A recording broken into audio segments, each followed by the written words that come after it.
Bueno, yo primero que nada quiero excusarme por no haber podido saludarlo, porque no me sentía bien. Quiero decir que ha resultado impactante escuchar las tres ponencias, porque uno como lego, desde el punto de vista de que no se ha dedicado a estudiar la reforma laboral, en particular, salvo leer noticias en la prensa, no se da cuenta cómo solo persigue la punta del iceberg. Y la profundidad que ustedes le han dado al tema nos obliga, creo yo, como facultad, a asumir actividades concretas. No sé cuáles pueden ser, pero por lo menos cuando uno no sabe las cosas es inocente, pero cuando ya las sabe, pasa a ser doloroso. O sea, aquí es necesario hacer algo. Yo creo que con Diario Constitucional vamos a hacer algo. Y una pregunta que a lo mejor viene de este desconcierto en el que me encuentro después de todo lo que escuché: ¿cómo es posible que el sindicato tenga el poder de determinar a quiénes se van a extender los beneficios o no? Porque yo quisiera saber una sola razón por la cual no se debiera extender el beneficio a los demás. Estamos hablando de beneficio, no de perjuicio. ¿Por qué no? Porque fue parte del poder del sindicato limitar el número de personas. Entonces estamos hablando de algo que hay que esclarecer. A mí me parece francamente un poder discriminador. Yo creo que eso también va a llegar al tribunal. Esa sería la pregunta.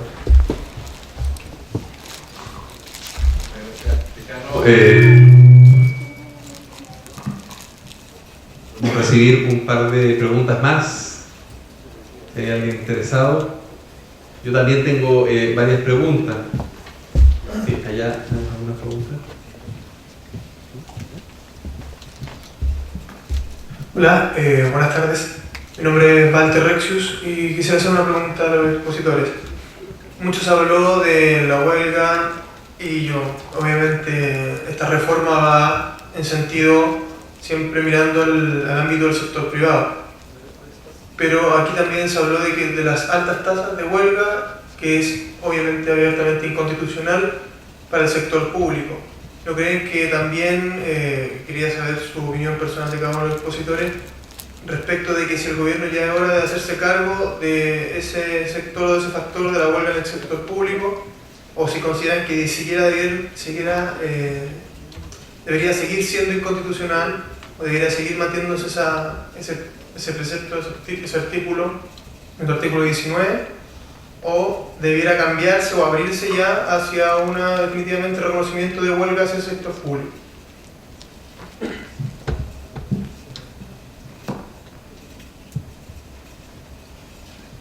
¿Alguna pregunta? Acá al centro. Bueno, en primer lugar, dar gracias por lo que ustedes han expuesto, felicitar a la Universidad Mayor y me permito hacer una observación y una pregunta. Con lo que ustedes han expuesto, en realidad, lamentablemente, esta reforma laboral, a mí, no tengo por qué generar lo que digo, es un desastre. Pero en la medida que la seguimos aceptando, van a aparecer, creo yo, problemas mayores. Por ejemplo, se menciona el que el sindicato tiene derecho a pedir, no quiero decir exigir, información. ¿Qué se entiende por información? Si yo pido información, es tan vago que puedo pedir la formulación de lo que en mi empresa se hace. ¿Qué grado de control hay sobre ese tipo de información que puede ser la fórmula de lo que se está fabricando? Se puede pedir información contable, se saben sueldos, salarios. ¿Qué grado de confianza puede tener la empresa de que esos datos no van a ser transferidos a la competencia? Perdone que haga una pregunta tan adjetiva, pero dentro de lo que he escuchado de ustedes y en otros seminarios, realmente no se logra comprender cómo nuestras autoridades, nuestro gobierno, porque es nuestro gobierno, no ha sentado cabeza y ha dicho, momentito, sentémonos y veamos bien cómo hacemos esto. Porque alguien de ustedes dijo, el sindicato se está convirtiendo en un cogestor. En realidad vas a ser el dueño de parte de la propiedad. Puede hacer y deshacer. En el caso de las pymes pueden reventar. Afortunadamente la relación entre el trabajador de la pyme con su dueño, digamos, porque no son sociedades anónimas en general, tienen otro tipo de relación fluida que puede permitir que esas empresas se salven de alguna locura de sus dirigentes sindicales. Pero las grandes, las cosas pueden ser mucho más graves. Perdonen que me haya extendido. Muchas gracias. Gracias. Vamos a recibir una última pregunta. Hola, buenas tardes. Yo soy alumno de la universidad de noche y aparte trabajo en Walmart, una empresa del retail. Me da el ejemplo del tema de los sindicatos porque justamente la empresa Walmart es una empresa que tiene muchos sindicatos. Y hoy día los dos grandes fuertes sindicatos que están quedando están tan poco desconformes con la reforma. Y vienen del mundo de ellos. Entonces eso nos indica que los profesores tampoco están tan aparte de lo que el mismo mundo sindical siente. Y la pregunta va dirigida al profesor Morandé en el sentido de que si a esto se suma la reforma tributaria, eso no le saca motivación o incentivo a la empresa para que inviertan en Chile. Porque si yo soy inversionista de un fondo extranjero y quiero invertir en Chile y ya me colocaron la reforma tributaria y ahora más encima me trae la reforma laboral, ¿eso perjudica la inversión en Chile? Esa es la pregunta. Bueno, muchas gracias. Yo también quiero aprovechar de hacer un par de preguntas precisas a nuestros expositores. Al profesor Lizama, quizás si pudiera aclarar, precisar un poco más lo relativo a la dificultad que tendría, de acuerdo a la legislación actual y como está actualmente en tramitación la última versión de la reforma, el reemplazo interno, porque se ha escuchado de parte del gobierno, ¿cierto?, haciendo de abogado del diablo en este caso aparentemente, que se permitiría el reemplazo interno y que eso cubriría las necesidades de la empresa, por lo menos hasta los servicios básicos, ¿cierto?, con todas las dificultades que tiene la delimitación de los servicios básicos o mínimos, pero sí el gobierno se ha defendido sosteniendo que las últimas indicaciones, sin perjuicio de lo que se presente mañana, las últimas indicaciones se regula mejor esa situación y se aclara, porque a su juicio no quedaría bien resuelta y no sería entonces una buena salida. Al profesor Luksic, no me quedó tan claro, quizás si se pudiera precisar el caso que era muy interesante sobre la sindicalización o sindicación interempresa, el caso que usted mencionaba de un sindicato de la universidad o de una casa de estudios, uno de un grupo de restaurantes y otro de una faena o una construcción, otra obra.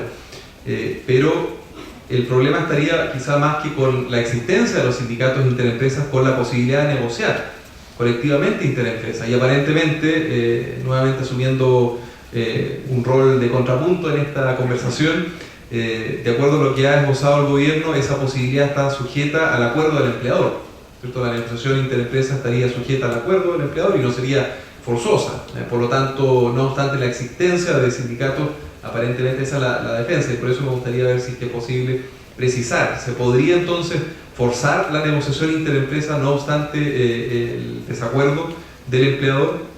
Y finalmente al profesor Morandé, preguntarle por una cuestión muy profunda, ¿cierto?, de la reforma laboral, porque en el fondo hay en su planteamiento una discusión muy de base, ¿cierto?, muy de principios, incluso de la mirada sobre el trabajo, con el concepto más globalizado del cambio tecnológico, la introducción de la tecnología, la necesidad de la competitividad a nivel incluso más individual.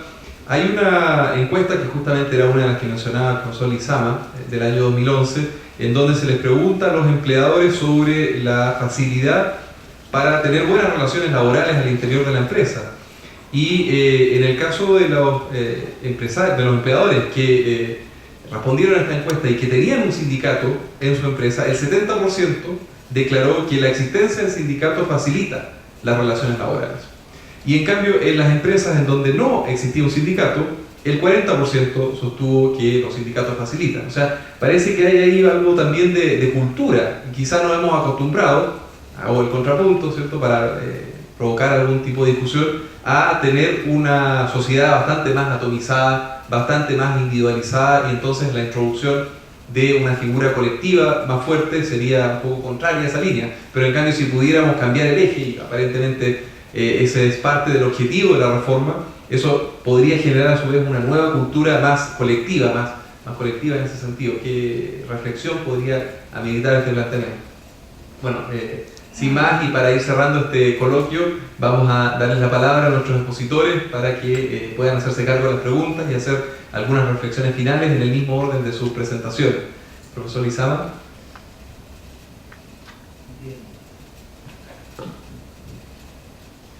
Para responder a la señora decana, yo creo que efectivamente la única respuesta posible es que hay un interés político, dotar de poder al sindicato.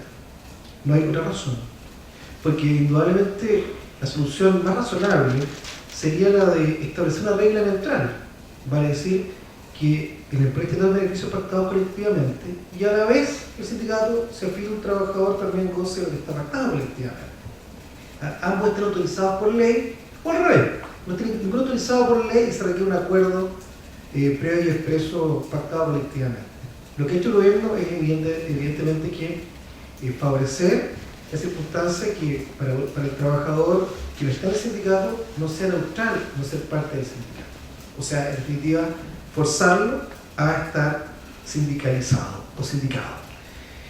Eso respecto a la pregunta de la señora decana. En relación con la huelga de los empleados públicos, la verdad es que en esta materia nuestro Estado ratificó los comités de la OIT sobre justamente libertad sindical, y en ese sentido no habría una suerte de inconsistencia entre la regulación constitucional chilena y la OIT, la que en esta materia sostiene que la prohibición de huelga debiera afectar solamente a los empleados públicos que trabajan en Fuerzas Armadas o en Policía, donde tendrían derecho a ser efectiva la huelga, del modo que lo pueda regular el sistema jurídico interno. En ese sentido creo que es un tema pendiente en el caso de Chile. Están claros los datos que efectivamente la conflictividad laboral está en el mundo que está al margen del trabajo, en el mundo que está en la frontera, el que efectúa justamente el paro como una forma de convencer al empleador que negocia colectivamente porque no tiene derecho a hacerlo. Respecto del tema del derecho a información, la verdad es que la pregunta no es trivial ni baladí, es un tema relevante, porque efectivamente, del modo que está actualmente aprobado el proyecto de ley, para un sindicato podría exigirle al empleador, no pedirle, exigirle al empleador que en forma anual le entregue información respecto de todos los cargos y funciones de los empleados de la compañía, estén o no sindicados, razón por la cual ellos podrían conocer perfectamente cuánto gana el gerente general, el gerente de recursos humanos, el gerente comercial, porque es un solo puesto, un solo cargo. Eso indudablemente que atenta contra la privacidad del trabajador, que no es parte del sindicato, y por la otra, como ustedes señalaban, también afecta a la ley de competencia, la manera en que pudiera llegar esa información a manos de terceros. Creo que este tema tampoco está realmente resuelto en el proyecto de ley. Respecto a la pregunta de Esteban, la verdad es que del modo que está actualmente propuesto por el gobierno el tema del reemplazo interno, la verdad es que el asunto no está resuelto para nada. ¿Por qué razón? Porque el gobierno envió en diciembre del año pasado un proyecto de ley en el cual utiliza una voz, una expresión que es ajena al derecho del trabajo. Dice, se prohíbe el reemplazo del puesto de trabajo.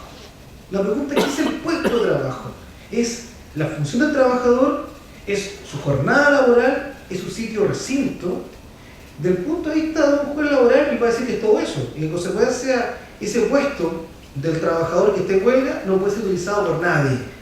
Ni en la jornada laboral que el trabajador tenía asignada, ni respecto a la función que está efectuando el trabajador en huelga, ni menos del sitio material o físico en el cual el trabajador laboraba.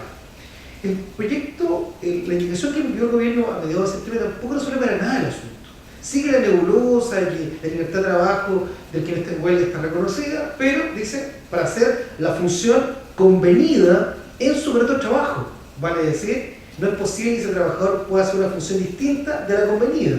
pero estamos en el derecho laboral, en el que prima la privacidad de la realidad, prevalece el principio de la realidad, razón por la cual, si es que ese trabajador tiene convenido una función que nunca ha realizado, la verdad es que para un juez laboral va a ser, ese trabajador no la puede hacer esa función porque no forma parte de su labor cotidiana, de su labor habitual. En consecuencia, ya sea porque esta voz puesto a trabajo provoca una tremenda discusión y un tremendo, digamos, controversia interpretativa, o porque efectivamente se insiste en que, además, por ejemplo, está prohibido expresamente que el empleador pueda cambiar a un trabajador de sitio recinto, es una práctica antisindical, una práctica desleal que se negocia colectivamente. O sea, del modo que está actualmente propuesto el proyecto de ley, claramente en Chile tenemos una huelga brutal y salvaje. Es una huelga sin reemplazo externo ni interno. Y con todo sindicalizado, la verdad es que va a ser realmente muy complejo administrar relaciones laborales. Yo me dedico básicamente a la negociación colectiva. Durante todo el año negocio colectivamente en un sinfín de industrias. La minería, la banca, los servicios, retail. Y la verdad es que en la actualidad el tema está equilibrado. O sea, unos negocios con sindicatos que son poderosos y que logran poner condiciones al empleador. Yo me creo que con esta reforma, indudablemente, esto va a desequilibrar las cosas de un modo tal de que probablemente haga que sea mucho más conflictivo negociar colectivamente y probablemente estos incrementos sobre la productividad que tengan los trabajadores y sus sindicatos se han expresado en un aumento de la tasa de desempleo y una baja de la inflación. Es como, yo no soy economista, pero es como elemental saber esa inclusión. Muchas gracias. Respondiendo también a la decana, yo creo que la extensión de beneficios como monopolio exclusivo por parte del sindicato, solamente entregarlo a quien se afilie a él, claramente es un desequilibrio y rompe con el principio que se quiere buscar. Yo creo que es bien importante indicar que en los sistemas europeos, donde existe la negociación colectiva, los sindicatos, los trabajadores no necesitan afiliarse al sindicato, porque el sindicato negocia al final por todo, y nadie necesita afiliarse, y va a recibir la extensión de sus beneficios. O sea, va a recibir los beneficios propios de la negociación. Entonces, ahí claramente, aquí en nuestro país, lo que va a llevar, lamentablemente, va a ser una atomización de sindicatos, por lo que ya mencionaba también Felipe Morandé, por el incentivo que significa mantener el fuego, y en muchos casos de no trabajar. Sin lugar a dudas que esto atenta contra la libertad de afiliarse, que es positiva en el sentido de afiliarse, pero también de desafiliarse, o sea, negativa. Aquí claramente va a atentar a ello. Respecto a la huelga, si respecto a la regulación como derecho de los funcionarios públicos, además de la razón de los convenios, es un poco a sincerar lo que ocurre en el país. Esto es como el jurel tipo salmón que existe en nuestro país. O sea, bueno, tenemos una facilidad de dictar normas que todos sabemos que no se va a cumplir. Y claramente, quienes más negocian colectivamente, que más pagan, son los funcionarios públicos. Y a través de la NEF. La NEF todos los años tiene una gran negociación colectiva. Además, una negociación colectiva ramal, porque afecta a todos los funcionarios públicos. Y ahí determinan los reajustes en materia de salario y otros beneficios también. Entonces, esa situación yo creo que sería muy importante poder sincerarla como un elemento más que yo creo que sería bueno y psicológicamente también para nuestro país, para ir sincerando situaciones. Respecto al sindicato pedir información, yo creo que Lucho estuvo bastante certero. Tampoco no se regula muy bien, se habla de algunos antecedentes, carácter financiero, antecedentes también respecto a la contabilidad y esta verdadera, yo creo que va a ser un estigma. Lo primero que van a hacer publicar la remuneración del gerente de recursos laborales, que va a ser el que va a negociar, y el subgerente. O quienes van a negociar, lo primero van a poner ahí las remuneraciones que van a ser públicas. Entonces, claramente que va a traer mayor odiosidad dentro de un proceso que de por sí es un proceso difícil. En cuanto a la sindicación de interempresa. Quizás no me expliqué bien. Hoy día la legislación señala que es voluntaria y por lo tanto requiere el acuerdo de ambas partes para que proceda previamente tal. No, ahora lo que se sugiere es que sea obligatorio. Sea obligatorio. Y ahí realmente es una bomba de tiempo contra las pymes. Y yo entiendo que las pymes se estén defendiendo. ¿Qué es lo que dice la norma? La norma que se propone. Primero, que los sindicatos interempresa podrán negociar con la empresa que está asociado al sindicato interempresa.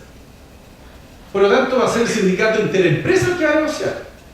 No van a ser los delegados de la empresa previamente tal, que obviamente también van a estar ahí. Y lo que se va a exigir para negociar es lo que hoy día se exige para un sindicato de empresa. ¿Y qué es lo que hizo hoy día un sindicato de empresa? 8 el primer año cuando se constituye, y después, si son más de 50 trabajadores de la empresa, 25. Y un 10%, el cual no podrá ser inferior a un 10%. Yo les daba el ejemplo de una empresa que tiene 60 trabajadores o 70 trabajadores. Bastará que haya 25 trabajadores sindicalizados para que ese sindicato, no va a ser ese sindicato, sino que va a ser el sindicato interempresa que va a sumar a todas las empresas. Por eso yo ponía el ejemplo del sindicato de la textil, del sindicato de la universidad y el sindicato restaurante. En el caso que el restaurante grande tiene 60 trabajadores. Bastará con 25, van a poder negociar con este sindicato que va a sumar a todos los otros sindicatos de la interempresa. Claramente va a tener una situación de desequilibrio. Por eso las pymes desesperadas están diciendo, oiga, busquemos un número determinado para poder constituir sindicatos al interior de las pymes. Hablan de 25. Parece que se quiere volver hay una propuesta que se quiere volver a lo señalado antes del año 90, que era un 50%. Un 50%, y no el 10%, un 50% de los trabajadores que laboran, de tal manera que con ese número puedan negociar colectivamente. La misma situación va a quedar en el contrato, en los trabajadores de contrato obra y faena, que va a ser obligatorio, y con la circunstancia y la precariedad que significa que hay que terminar la obra, y los préstamos se están pagando los intereses. Realmente ese equilibrio que se busca, claramente hay situaciones en que se rompe absolutamente a favor de los sindicatos. Entonces es una recera, porque antes claramente era a favor del empleador. El empleador era el único que podía extender los beneficios. No, ahora hay sindicatos en que no hay acuerdo. Y con la condición de que se afilie. Claramente el trabajador se va a afiliar si quiere obtener beneficios. Pero se va a afiliar a contrapelo, presionado por obtener su beneficio. ¿Pero qué va a ocurrir? No se va a afiliar. Van a crear otro sindicato. Entonces van a tener sindicato para todos los gustos. Y el empleador lo que hace hoy día, lo mencionaba Lucho, lo hace toda la empresa, a mí también me toca negociar con muchas empresas. Lo primero que hacen, oye, extendamos el tiro los beneficios de los no afiliados. Extendámoselo inmediatamente. ¿Por qué no quieren?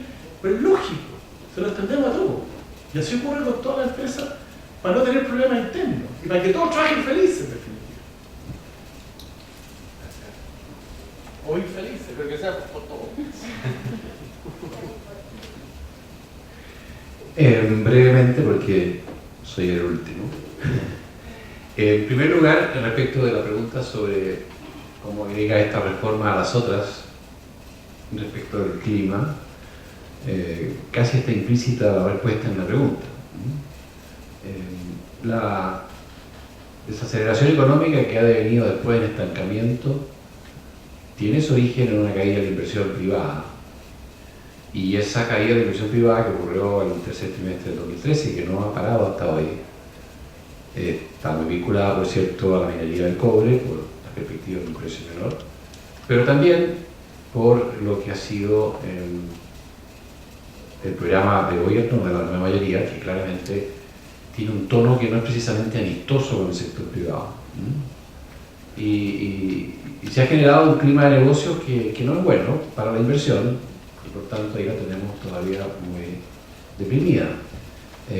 La reforma tributaria incrementó la carga tributaria del sector privado y eliminó una serie de beneficios de la reinversión de utilidades. Por tanto, lo único que uno puede esperar de la reforma tributaria es que la inversión no suba. Fíjense que en Chile el 17% de la inversión privada, la inversión privada es del orden de un 25% del PIB.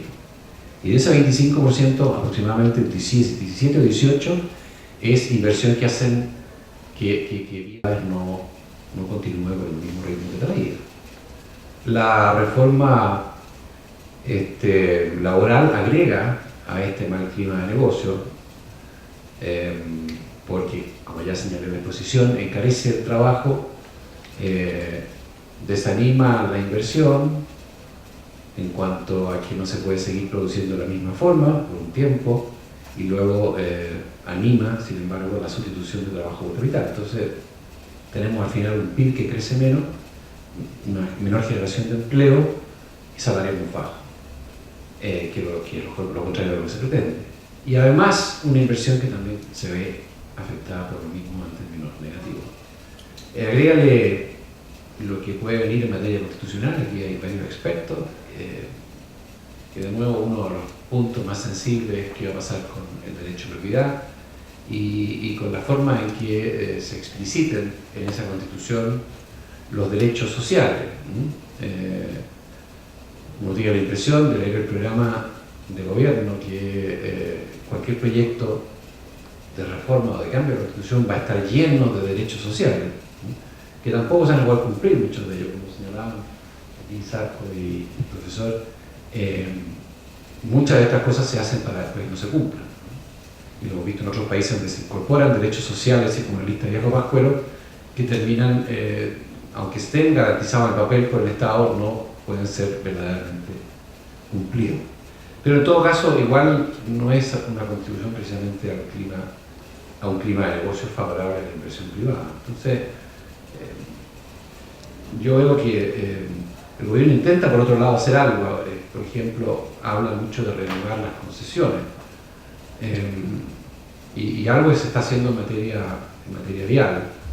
Pero, por otro lado, se sacaron las concesiones de los hospitales. Entonces, hay un contrasentido en eso.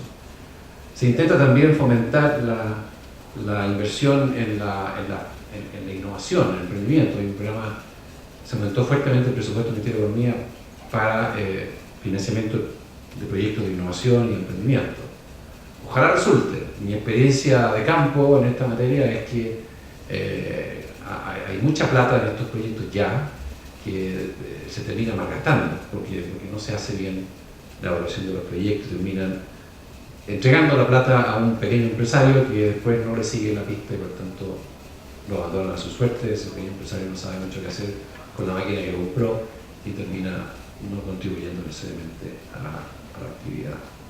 Entonces, claro, desgraciadamente, de un año y medio a esta parte, en todas las charlas que uno tenía que dar, dan un tono negativo, pero hay que reconocer que las cosas son así y ojalá que cambien en el futuro, pero por ahora se ven no muy propicias para la inversión. Lo de la cogestión es un hecho, digamos, que hay un elemento ahí presente por las razones que ya han sido puestas. Hay también que mencionar que los sindicatos pueden pedir no solamente la información de los sueldos del gerente, también de sus pares, de los otros trabajadores dentro de la empresa. Y esa cosa a mí me hace media sinistrona, porque puede incluir un grado de coerción también relevante entre los propios trabajadores, porque podría ser medio complicado. Y finalmente, lo del cambio tecnológico, lo mencionaba Esteban, plantea ciertamente un desafío a toda esta discusión. Yo siempre planteo que esta reforma laboral es como a destiempo, es una discusión que podría haber tenido lugar en la década de los 60. Pero hoy día los temas en el mundo no van por acá. ¿cierto? Los temas del mundo van en cómo justamente se incorpora el cambio tecnológico, cómo se capacita y recapacita y recapacita a la gente para que se vaya adaptando. Las cosas cambian con una velocidad, ya lo mencioné, tan grande que en 4 o 5 años las habilidades que tiene un trabajador quedan obsoletas. Y en Chile un trabajador se capacita cada 10 años en promedio, por tanto ya está bien atrasado en esta materia. Entonces, estamos discutiendo sobre el poder de los sindicatos cuando el mundo va por otro lado. Está pasándonos la globalización por el lado y aquí estamos preocupados de cosas que no tienen que ver. Flexibilidad, por ejemplo, en la jornada, la adaptabilidad está muy bien, pero tendría que haber más facilidades para eso, para el trabajo de la casa. Las mujeres son grandes perjudicadas por todas estas reformas. Todo el avance que se hizo en materia de incorporación de la mujer a la fuerza de trabajo en los últimos años se está desvaneciendo ya mismo por la situación de la economía a nivel agregado y probablemente con estas medidas terminen siendo todavía peores las condiciones para ellas, que tienen una desventaja en términos de años de escolaridad promedio, tiene una desventaja respecto a experiencia, tiene una desventaja respecto a continuidad en el trabajo, en fin. Claramente las cosas, creo yo, en términos laborales no van por el lado de más sindicalización o menos, sino que van por... Imagínense ustedes Google, ¿ah? O Microsoft o cualquiera de estas empresas, Apple. ¿Ustedes creen que están pensando en si hay o no titularidad sindical o si de verdad es importante que los beneficios se extiendan de la negociación colectiva a voluntad del sindicato? La verdad es que están en otra, nada que ver con esto. Ese no es un problema, es un no problema. Y tenemos que pensar en esa dimensión y tenemos que pensar en marcos legales que se adapten a esa nueva realidad y no en marcos legales que estén un poco trancados en esta discusión de quién tiene más poder, si el sindicato o la empresa, si cómo podemos, desde el punto de vista sindical, extraerle más renta a los empleadores, suponiendo que la hay. En fin, creo que hay ahí una discusión también. Gracias. Muchas gracias a los tres expositores, muchísimas gracias al público asistente también. Con esto damos